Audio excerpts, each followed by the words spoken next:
What is up, fam? Bienvenidos a un día más leyendo la Biblia en todo un año, donde estamos hablando de contexto, de referencias y de verdades que no solamente van a ser prácticas, sino van a ser aplicables en tu día a día. El día de hoy comenzamos con un nuevo libro, el libro de Isaías, el profeta Isaías, capítulo 1 al capítulo 2. Ya te la sabes, si aún no has tenido la oportunidad de leer, ponle pausa al video, lee y luego regresa. ¿Por qué? Porque pronto te vas a dar cuenta que no nos vamos verso por verso y pueda que te pierdas. ¿Por qué? Porque nos enfocamos mucho en un resumen, en contexto, en referencias, en otros comentarios bíblicos. Y si no leíste, pueda que no entiendas lo que estamos diciendo. Así que quiero que leas, quiero que aprendas no solamente de estos videos, sino de la palabra de Dios. Recuerda, el propósito de estos videos es que sean unas muletas en donde te puedes apoyar, pero no quiero que dependas plenamente de estos videos. Así que vamos a darle con todo. Esto es Isaías capítulo 1 al capítulo 2. Y bueno, como de costumbre, vamos a dar un poquito de contexto antes del contexto al iniciar un libro. Isaías es un profeta que va a profetizarle a el sur de Israel. Recuerda, el pueblo de Dios, la nación de Israel está dividida en este momento por dos, el sur y el norte. Así que van a estar divididos. Isaías va a profetizarle al sur de Israel. Él va a profetizar durante tiempos muy buenos y tiempos muy malos de Israel. De hecho, él va a ser profeta para 4 reyes. Recuerda, para cada rey hay un profeta. Isaías le tocó el privilegio, el honor o el trabajo de profetizarle y traer confrontación y rendir cuentas a esos reyes: Usías, Jonatán, Acaz y Ezequías. 4 reyes. Él se cree académicamente que va a ser primo de uno de los reyes, y es por eso que tiene tanto acceso y tanta influencia con los reyes. A diferencia de otros profetas, pues Isaías está profetizando desde adentro. Recuerda, estamos estudiando el libro de Miqueas. Miqueas profetiza a la par con Isaías, pero Miqueas está en las calles e Isaías está dentro de la corte real. Entonces tiene mucha influencia. Eso es muy buen contexto para entender un poquito más a dónde vamos. Y quiero hablar desde esta perspectiva en este episodio. Dios usa el juicio para purificarte.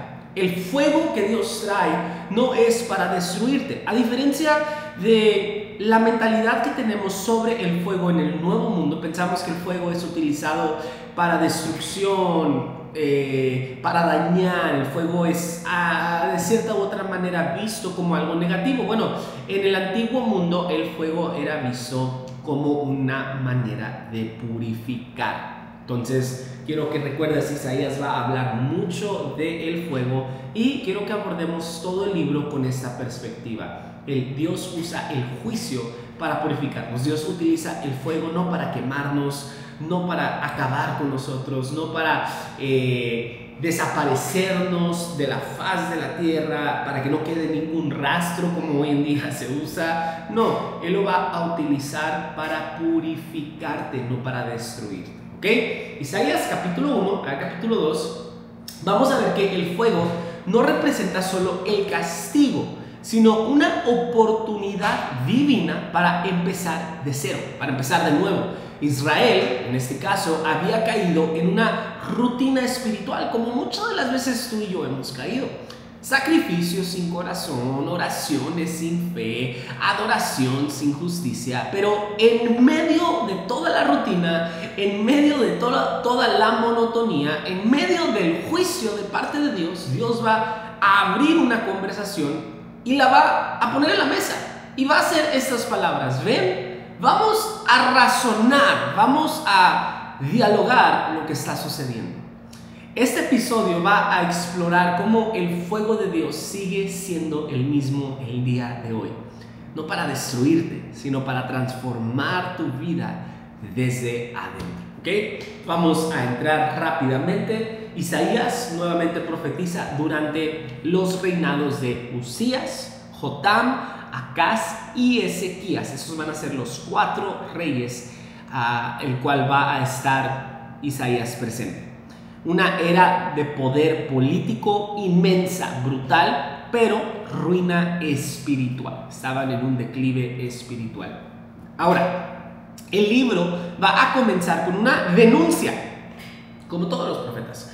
Una denuncia hacia el pueblo de Dios que se había vuelto tres cosas. Una, rebelde. Dos, hipócrita. Y por tercera opción, autosuficiente. Ahora, rebelde, hipócrita, se explica por sí mismo, pero si eres o estás leyendo y dices, oye, pues ¿que no la codependencia es un poquito mala? Sí, lo es. Pero para nuestro Dios, Dios es un Dios celoso. Dios es un Dios que dice, hey, yo quiero que tú dependas 100% de mí. De hecho, eso lo venimos estudiando en todo el Antiguo Testamento. Dios quiere que dependas de Él, quiere que yo dependa, que tú y yo dependamos de Él en lo financiero, en nuestras relaciones, en nuestro matrimonio, con nuestro trabajo, con nuestra vida. Recuerda, esta imagen, Dios es un Dios holístico y Él es un Dios completo, no solo de lo espiritual, Él quiere todo de ti. Entonces, al que Israel a este punto se haga autosuficiente, lo cual va en contra de Deuteronomio capítulo 17, es como, pues vaya, ¿qué está sucediendo? ¿Cómo dependes más de las alianzas que haces con otro pueblo,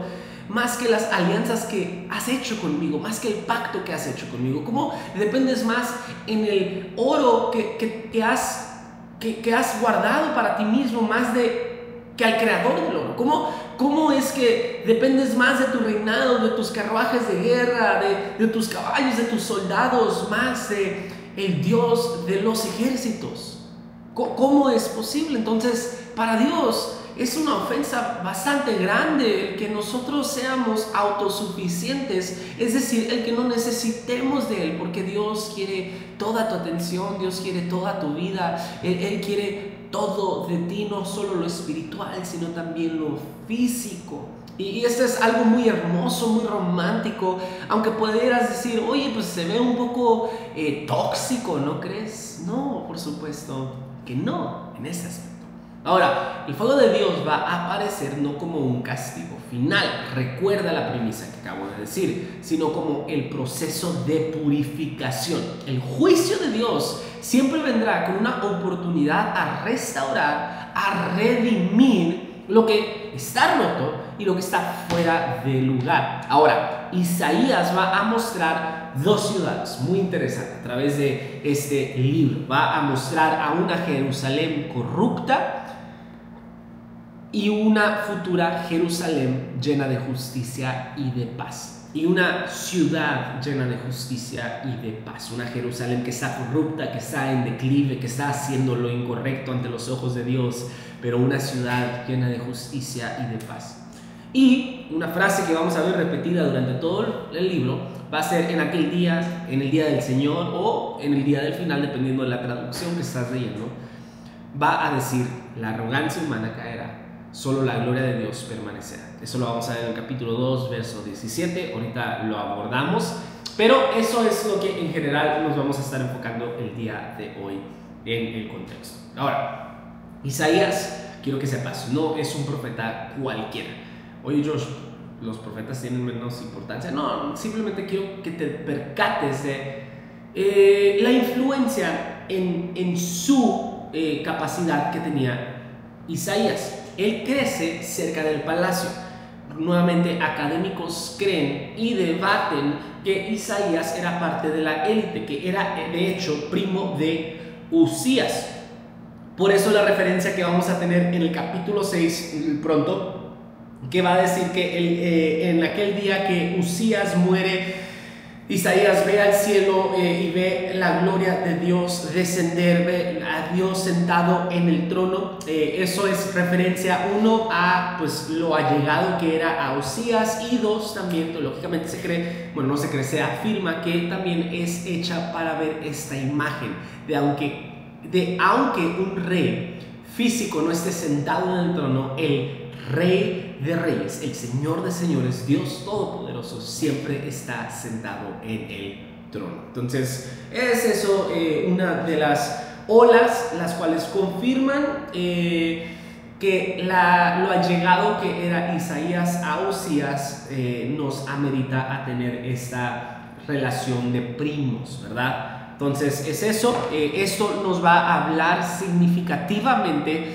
a lo poderoso y al poder y a lo influyente que era Isaías con todos los reyes. No era un extraño gritando desde afuera de la corte real, era un hombre con acceso denunciando la corrupción desde el corazón de la corte del poder. ¿Recuerdas cuando estábamos estudiando el profeta Miqueas? Estábamos hablando que Miqueas era a la par profeta con Isaías, pero Miqueas estaba en las afueras, es decir, en las calles profetizando, trayendo juicio, trayendo restauración, trayendo un mensaje de esperanza. Bueno, Isaías es lo mismo, pero dentro del gobierno, ¿ok? Entonces eso es muy importante entender desde ahorita. ¿Por qué? Porque pues lo vamos a estar estudiando durante aproximadamente 17 a 15 días, lo largo de Isaías. Ok.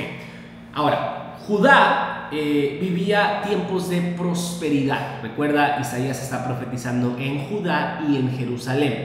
En este tiempo, Isaías va a profetizar en un muy buen tiempo del pueblo y también en un muy mal tiempo del pueblo. Entonces le va a tocar estas dos olas, por decirlo de esa manera. Entonces, en ese tiempo, al inicio, está viviendo uno de los tiempos de prosperidad, uno de los momentos más buenos para Jerusalén y para Judá. Pero espiritualmente estaban en ruinas. El templo seguía lleno, las fiestas seguían en el calendario, pero el corazón de ellos estaba lejos de Dios. El mensaje va a ser muy devastador. Dios no soporta la adoración vacía, quiere justicia en las calles, no solo canciones en el altar. Va a ser muy brutal, va a ser muy tajante, va a ser muy directo. Ahora, un detalle que para mí vuela a mi cabeza, un detalle brutal: Isaías no va a mencionar al reino del norte durante todo el libro. Ahora, ¿por qué es importante eso? Josh, acabas de decir, estaban viviendo en división, estaba, estaba ocupado con lo suyo. Es muy brutal mencionar esto. ¿Por qué?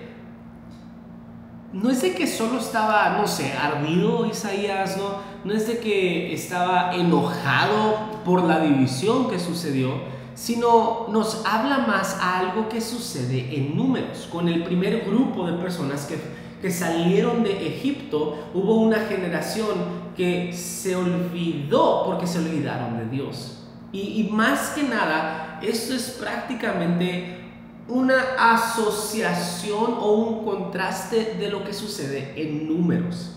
Isaías no menciona el reino del norte, es como si Dios ya los hubiera borrado del mapa espiritual. Ahora, su silencio es una advertencia. Cuando la rebelión persiste, Dios puede sacarte de la historia redentora.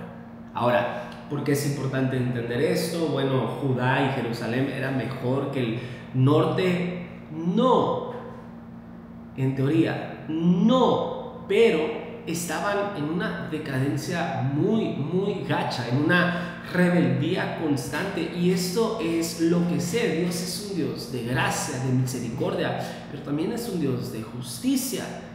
Y lo que sucede cuando uno sigue sacando ventaja, cuando uno sigue aprovechándose de la gracia de Dios, eventualmente Dios dice: bueno, te voy a hacer a un lado porque yo tengo que continuar con el plan divino que tengo para esto, ¿no? Entonces es un detalle muy interesante, que a mí me parece muy interesante, que Isaías no menciona al pueblo del norte como otros profetas sí lo hacen, y viceversa. Aún así, en medio de esta ruina, Dios va a decir: ven, razonemos juntos. Que eso, ven y razonemos juntos, del capítulo 2, verso 17, en hebreo significa: ven, hablemos como aliados del pacto. No es un Dios gritando desde el cielo, es un padre abriendo la puerta, sentándose a su mesa y diciéndote: vamos a dialogar esto con lo que estamos batallando. Ok, ahora quiero entrar un poquito más a contexto. Esto fue como un resumen de contexto. Quiero entrar un poquito más a contexto. Isaías significa Yahweh salva. Todo el libro, quiero que entiendas eso, todo el libro es una historia de salvación envuelta en fuego. Su padre Amos, no quiero confundir con el profeta Amos, uno se escribe con S, que es el profeta, otro se escribe con Z, que es el padre de Amós. Perdón.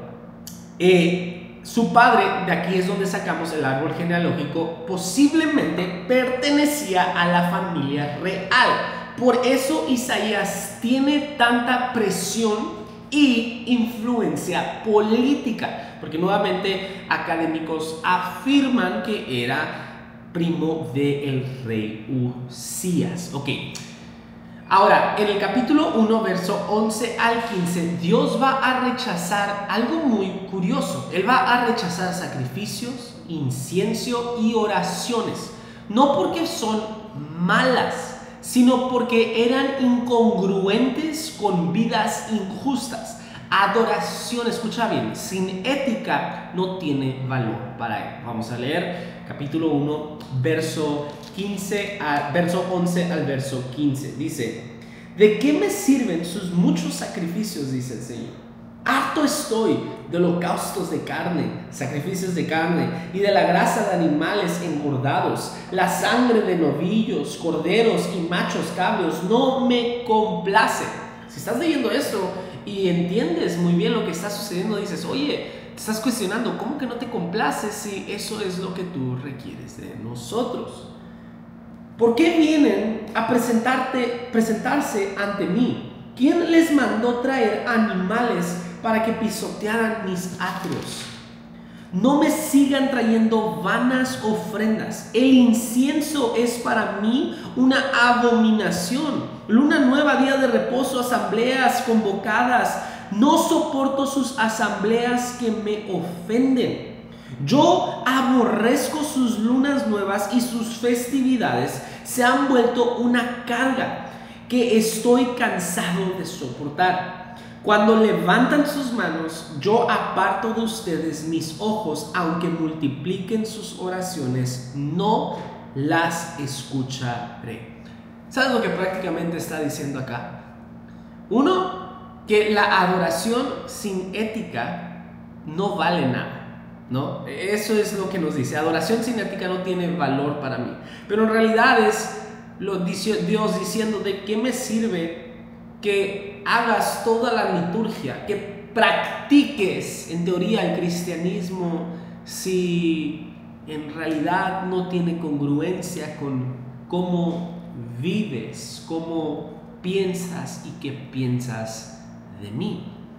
No tiene congruencia el ir a levantar las manos un domingo, pero odiar a tu prójimo. No tiene congruencia ir a levantar las manos al domingo mientras estás viviendo una doble vida. No tiene congruencia ir a levantar, hacer el sacrificio, diezmar, orar, porque dice el Señor: no lo escucharé porque no hay congruencia, lo cual la adoración sin ética no tiene valor para Dios. Y eso está dicho acá en Isaías capítulo 1, verso 11 al 15. Ahora, algo que me fascina de esto es que Isaías en la Biblia Isaías va a hablar de fuego, pero la Biblia le da un significado muy peculiar al fuego. El fuego nunca solamente va a ser destructivo en la Biblia. También sucede, pero es también un significado de refinación. En Isaías el fuego limpia la plata, no la consume. Es el mismo fuego que purifica labios en el capítulo 6. Entonces quiero que entiendas que el fuego en el libro de Isaías es más que nada para traer, sí, juicio, pero a la vez para refinarnos, para ponernos a prueba, para sacarnos de nuestra manera de vivir. Y ahorita lo voy a ir explicando un poquito más.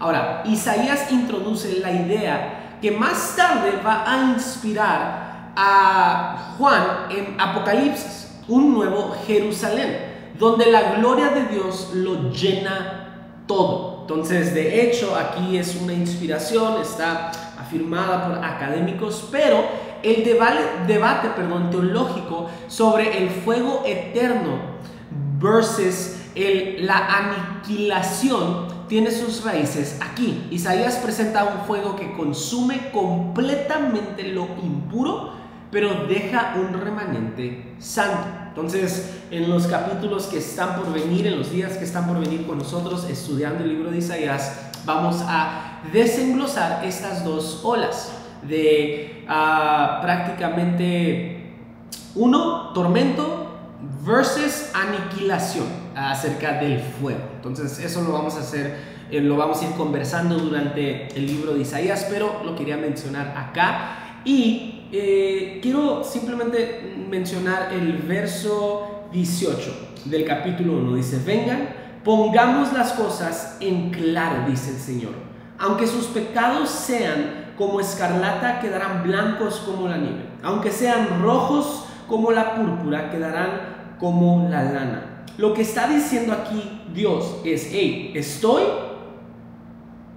disponible para conversarlo. Ven, siéntate conmigo, vamos a conversarlo. Y eso me fascina, se me es muy peculiar. Y bueno, esto me va a guiar a las verdades eternas que tengo preparadas para ti. Número 1, Dios no quiere tu performance, Dios no quiere el escenario, quiere tu corazón. Número 2, el fuego de Dios no viene para destruirte, viene para transformarte.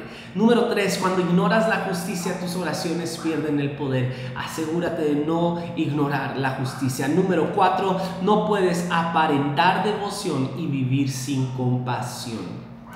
Recuerda eso. Sabes, el juicio de Dios no es el final de la historia, al menos de esta historia. El comienzo de tu restauración es el fuego de Dios para mí. Sabes, Isaías nos muestra un fuego que no destruye, sino un fuego que refina y deja un remanente. Así que si estás en una temporada donde todo parece arder, tal vez Dios no te está castigando, tal vez Él te está purificando, porque el fuego de Dios no viene para consumirte, no viene para destruirte, no viene para subajarte, no viene para mantenerte o borrarte. Viene para revelar el oro que Él puso dentro de ti. Esto es la introducción al libro de Isaías, capítulo 1, capítulo 2. Nos vemos el día de mañana. Estaremos viendo capítulo 3 al capítulo 6. Bendiciones.